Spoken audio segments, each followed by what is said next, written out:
वंदे। आजच्या या महायुती मेळाव्याच्या निमित्ताने मंचकार उपस्थित असलेले आजच्या कार्यक्रमाचे अध्यक्ष वंदनीय मधुकररावजी पिचड साहेब, त्याचबरोबर या ठिकाणी आवर्जून आजच्या सभेसाठी उपस्थित असलेले आपले पालकमंत्री तथा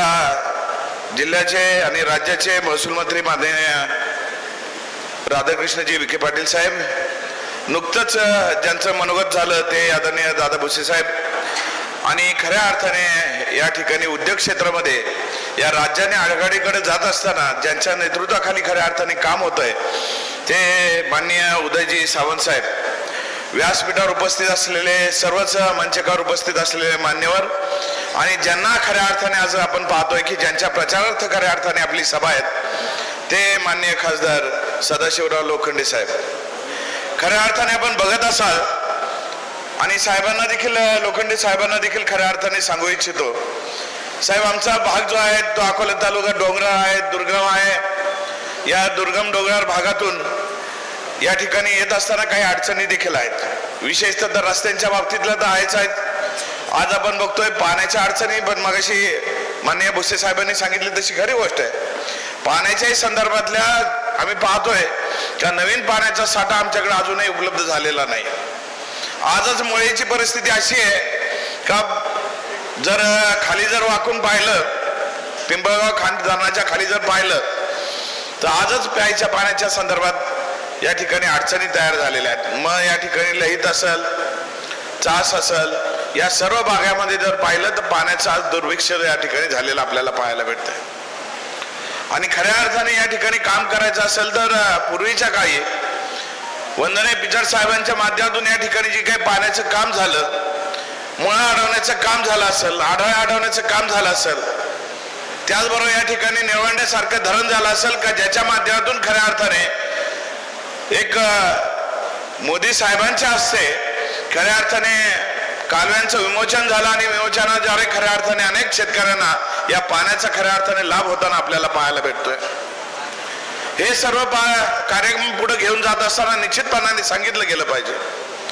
आज जरी आपण बघतोय की या निवडणूक आहेत आणि निवडणुकीमध्ये आपल्याला कोणाला निवडून पाठवायचं या दृष्टिकोनातून खऱ्या अर्थाने लोकांना आपण जमलेल्या सर्व कार्यकर्त्यांनी गाव पातळीवरती जाऊन सांगण्याची वेळ आणि खऱ्या अर्थाने कामाची वेळ आलेली आहे आणि याच्या निमित्ताने आपल्याला आपलं उद्भवन व्हावं, आपल्या ज्ञानात भर पडावी, आपल्याकडून सांगितलेल्या मान्यवरांकडून ज्या काही गोष्टी सांगितल्या त्याचा उहापोह आपण गाव खेड्यांपर्यंत गेला पाहिजे या दृष्टिकोनातून आपला आज खऱ्या अर्थाने आजचा हा प्रमुख कार्यकर्त्यांचा मेळावा आहे असं मी या ठिकाणी आज संबोधित करतोय। आपण पाहत असाल का ही निवडणूक ही नुसती गावाची ग्रामपंचायत म्हणून नाहीये किंवा तालुक्याची पंचायत समिती म्हणून नाहीये किंवा जिल्ह्याची जिल्हा परिषद म्हणून नाही, तर खऱ्या अर्थाने आपल्याला या ठिकाणी देशामध्ये कोणाला या ठिकाणी सत्तेवर बसवायची आहे आणि देशात सत्तेवर बसवत असताना आपल्या उपयोगी कोण येणार आहे या दृष्टिकोनातून खऱ्या अर्थाने ही निवडणूक ही आपल्याला दूरदृष्टिकोनाची निवडणूक म्हणून खऱ्या अर्थाने आपल्याला पाहायला गेले पाहिजे। ज्यावेळेस आपण बघतो का माननीय मोदी साहेबांचे 10 वर्ष पूर्ण होत आहेत आणि हे 10 वर्ष पूर्ण होत असताना काय आहे याच्यातल्या अपेक्षा, आपण म्हणतो की पूर्वीच्या काही साधारणपणे भाषण व्हायचे अन्न वस्त्र आणि निवाऱ्याच्या संदर्भामध्ये। आपण पाहिलं असेल अन्न आपण पाहतोय की कोरोना नंतर प्रत्येक घरापर्यंत मोफत अन्नधान्य खऱ्या अर्थाने माननीय पंतप्रधान मोदी साहेबांच्या माध्यमातून या ठिकाणी सुरू झालेलं आपल्याला पाहायला भेटतंय। त्याचबरोबर या ठिकाणी निवाऱ्याच्या बाबतीत पाहतोय की जी ड यादी आहे ती ड यादी देखील घरकुलांची ड यादी आहे, त्या ड यादीचे देखील अनेक लाभार्थी या ठिकाणी बसलेले आहेत का त्यांच्या ड यादीला देखील सुरुवात झालेली आपल्याला पाहायला भेटते। 2025च्या अखेरपर्यंत या देशातल्या प्रत्येक माणसांच्या डोक्यावर छप्पर असलं पाहिजे या दृष्टिकोनातून खऱ्या अर्थाने केंद्र सरकार आणि राज्य सरकार खऱ्या अर्थाने काम करताना आपल्याला पाहायला भेटत आहे। आणि हे सर्व निर्णय घेऊन कोणाच्या मागे उभं राहायचं आहे हा खऱ्या अर्थाने आपल्या सर्वांच्या महत्त्वाचा प्रश्न उपस्थित आहे। मगाशी उल्लेख केला त्या पद्धतीने खरी गोष्ट आहे, कदाचित आपला मतदारसंघ 5 तालुक्यांचा मतदारसंघ, हा खासदारकीचा 5 तालुक्यांचा मतदारसंघ. अकोला तालुक्यामध्ये घाटघर पासून आबाळवाडीपर्यंत जायचं म्हटलं तर नुसतं एका साईडने जायचं म्हटलं तर 120 किलोमीटरपेक्षा जास्त या ठिकाणी ही रेडियस भरतोय. मग अशा पद्धतीने ज्यावेळेस पाहतोय की एका वेळेस खासदार कुठे कुठे पोहोचू शकणार आहेत. जरूर त्या ठिकाणी खासदार साहेबांच्या माध्यमातून सांगू इच्छितो, खासदार साहेब मगाशी आणि आपले कालही चर्चा झाली, बैठकाही झाल्या, त्या बैठकीमध्ये आम्ही वैयक्तिकरित्या आम्ही आमच्या पद्धतीनं या ठिकाणी स्पष्ट आपल्याला देखील सांगितलंय का मागच्या निवडणुकीमध्ये आम्ही तुमच्या बरोबर नव्हतो, त्यावेळेस आम्ही दुसऱ्या पक्षात होतो आणि दुसऱ्या पक्षात असल्यामुळं ज्या वेळेस ज्या माणसांचा प्रचार केला तो अतिशय प्रामाणिकपणे केलेला आहे आणि त्या उमेदवाराला या ठिकाणी लीड द्यायचं खऱ्या अर्थाने आम्ही काम केलेलं आहे, हे आवर्जून या ठिकाणी सांगतोय. आज देखील या ठिकाणी या व्यासपीठावर येत असताना अतिशय प्रामाणिकपणे आपल्याला या ठिकाणी शब्द देतोय का ज्यावेळेस आपल्याला उमेदवारी भेटली, उमेदवारी दिल्यानंतर पक्षाने आदेश दिले आणि पक्षाने आदेश दिल्यानंतर या ठिकाणी मनातल्या ज्या काही अडचणी होत्या किंवा काही गोष्टी होत्या, या परवाच्या दिवशी काल आपण या ठिकाणी तुमच्याशी स्पष्टपणे बोलत असताना आम्ही या ठिकाणी सांगितलंय का साहेब मागच्या वेळेस जरी आम्ही या ठिकाणी दुसऱ्या पक्षात होतो, परंतु आज या ठिकाणी भारतीय जनता पार्टीत प्रवेश केल्यानंतर पक्ष देईल तो आदेश मानून खऱ्या अर्थाने आम्ही काम करतोय आणि हे काम करत असताना जरूर या ठिकाणी या तालुक्यातून लीड हे आपल्याला राहील, हे आवर्जून या सर्व जनतेसमोर आपल्याला या निमित्ताने सांगू इच्छितो. काय या ठिकाणी आपल्याला लीड द्यायची भूमिका हीच आहे का गरिबाला अन्न, वस्त्र, निवारा, आरोग्याच्या दृष्टिकोनातून सोयी, दळणवळणाच्या रस्ते, पिण्याच्या पाण्याच्या योजना, त्याचबरोबर या ठिकाणी शेतीसाठी पाण्याची योजना आणि ह्या सर्व गोष्टी जो करू शकतो ते दूरदर्शीचं नेतृत्व या ठिकाणी केंद्रामध्ये बसलेलं आहे आणि ज्यावेळेस केंद्रामध्ये या ठिकाणी अबकी बार 400 पार करायला या ठिकाणी भारतीय जनता पक्ष या ठिकाणी सांगतोय, तर त्या 400 खासदारांमध्ये पहिला आम्हाला या ठिकाणी गर्वाने सांगता आलं पाहिजे की अकोल्यामधून आम्ही जो खासदार पाठवतोय तो खासदार माननीय पंतप्रधान मोदी साहेबांच्या बरोबर राहील, हे खऱ्या अर्थाने या दृष्टिकोनातून आम्ही या ठिकाणी आपल्याला सांगू इच्छितोय. आज या ठिकाणी योजनांच्या बाबतीत सांगत असताना जरूर सांगितलं गेलं पाहिजे. आज केंद्र सरकार आहे, राज्य सरकार आहेत, या दोन्हींच्या वतीने अनेक योजना या ठिकाणी खऱ्या अर्थाने सुरू आहेत आणि या योजनांपर्यंत जात असताना नुसतं आपल्या या ठिकाणी जर पाहायचं झालं, सांगायचं झालं, बांधकाम कामगार मजूर जे आहेत ज्यांना खऱ्या अर्थाने केंद्राने या ठिकाणी ही योजना आणली आणि या योजना आणल्यानंतर गरीब माणसाला जो गवंडी माणूस आहे तो गवंड्याचा माणूस त्या ठिकाणी कुठेतरी कामाला जातोय, त्या कामाला जाणाऱ्या माणसांना या ठिकाणी काही आजार पण आलं तर कुठं जायचं असा प्रश्न निर्माण होतो. मग त्यावेळेस या ठिकाणी केंद्राने योजना सुरू केली का एखाद्या बांधकाम मजुराचं त्या ठिकाणी नोंदणी झाल्यानंतर त्याला त्या ठिकाणी काही अपघात झाला तर त्याला त्या ठिकाणी 4 लाखाचा विमा त्या ठिकाणी तातडीने उपलब्ध होतोय.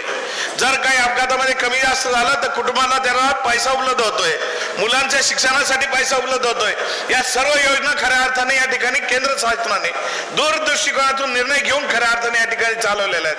ते कामगार आमचे या ठिकाणी जर पाहायचं झालं तर अकोला तालुक्यामध्ये 13,000 आमच्या वतीने जे पार्टीच्या वतीने सांगतोय ते पार्टीच्या वतीने 13,000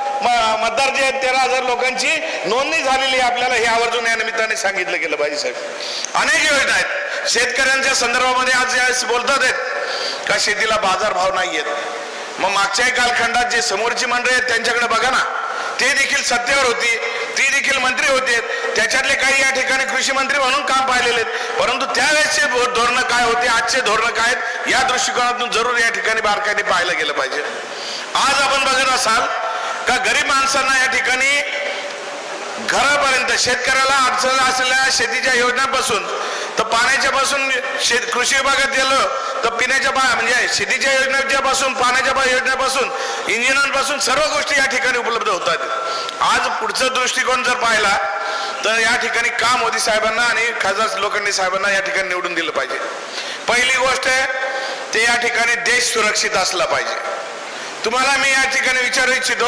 का जी समोरची मंडळी आहेत त्या समोरच्या मंडळींकडे कोणाकडे पाहिल्यानंतर तुम्हाला वाटतं का ते देश या ठिकाणी देश मजबूत राखू शकतील किंवा देश या ठिकाणी सक्षम राखू शकतील. राहुल गांधींचं नाव घ्यायचं का अजून कोणाचं नाव घ्यायचं? त्यांच्याकडे जर पप्पू म्हणून पाहायचं सगळ्यांनी जर पाहिलं तर पप्पू म्हणून ज्यांचा उल्लेख होतो अशा माणसांच्या हाती जर देश दिला तर तो देश सुरक्षित राहील का, ही खऱ्या अर्थाने महत्वाचा प्रश्न आहे. त्याचबरोबर या ठिकाणी देशाबरोबर धर्म सुरक्षित राहायला पाहिजे. ज्यावेळेस या ठिकाणी वेगवेगळ्या अतिक्रमण झाली तर कधी न ते या ठिकाणी आपण पाहत असाल का अयोध्येमधलं राम मंदिर खऱ्या अर्थाने तुमच्या माझा मनातला विषय आहे, जो अध्यात्माचा विषय, धार्मिक विषय, धर्म सुरक्षित राहायला पाहिजे या दृष्टिकोनातून देखील माननीय मोदी साहेब या ठिकाणी काम करतात. काशीचं कॉरिडॉर घ्या, त्याचबरोबर या ठिकाणी अयोध्येचं मंदिर घ्या,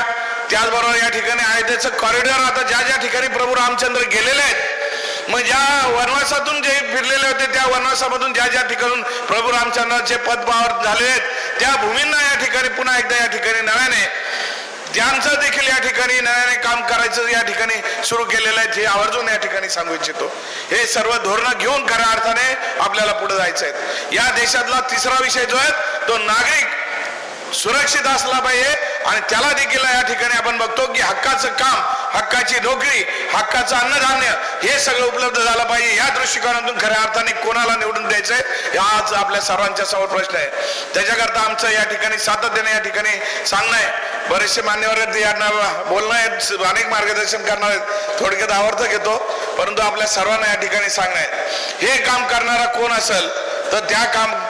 त्या माणसाच्या पाठीमागं खंबीरपणे उभं राहायचंय. आणि हे काम करण्यासाठी मान्य या ठिकाणी आपण बघतो की आपले जे काही महायुती झालेले महायुतीचे उमेदवार मान्य सदाशिवराव लोखंडे साहेब यांना खऱ्या अर्थाने आपल्याला या ठिकाणी या